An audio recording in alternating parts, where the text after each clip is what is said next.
പാടത്ത് കൊണ്ടുപോയി വെക്കാൻ കൊള്ളാം. കാക്ക ഓടിക്കാനേ. ആ, ഇതിന്റെ പേരാണ് അസൂയ. ഇതിന് മരുന്നില്ല. സന്തോഷം. അല്ല, സിദ്ധുടെ മരുന്നില്ലേ? നിന്റെ കൂടെ ഞാൻ എന്തായാലും വരുന്നില്ല. പക്ഷെ ഞാൻ വരും. നിന്റെ ജീവിതത്തിലെ ഏറ്റവും പ്രധാനപ്പെട്ട ഒരു ദിവസമല്ലേ ഇന്ന്? ആറ്റുനോട്ടിരുന്ന ഓഫീസിന്റെ ഉദ്ഘാടനം. Advocate Chandra and Vishnu associates. പരിപാടി കളറാവുമ്പോ അത് കാണാൻ ഞാൻ ഉണ്ടായില്ലെങ്കിൽ അത് മോശമല്ലേ? എത്ര തിരിയിട്ട വിളക്ക കൊണ്ടുവന്ന് വയ്ക്കുന്നേന്ന് അറിയില്ല.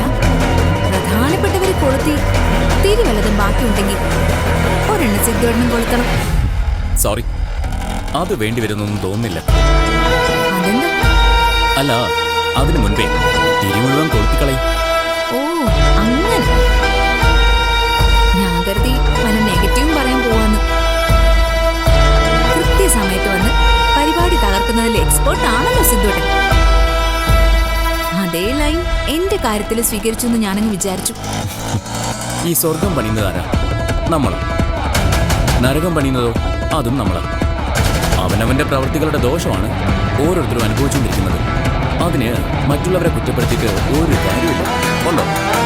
അതെ, നല്ലൊരു ദിവസമായിരുന്നു.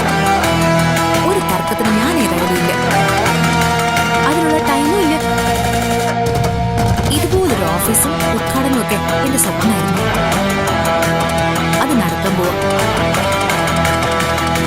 അനുഗ്രഹിക്കില്ലെന്ന് എനിക്കറിയാം. നശിച്ചു പോകരുതെന്നെങ്കിലും പ്രാർത്ഥിക്കാതിരിക്കാലോ.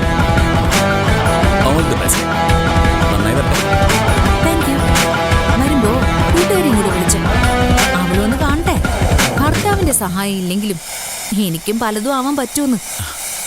അത് വേണോ? എനിക്ക് പ്രശ്നമൊന്നുമില്ല. എന്റെ വിജയം എല്ലാവരും കാണണമെന്ന് തന്നെയായിരിക്കും. പിന്നെ ഞാനവിടെ ബിസി ആയിരിക്കുമല്ലോ. ഒറ്റയ്ക്കിരുന്ന് ബോറടിക്കണ്ട. ആയിക്കോട്ടെ.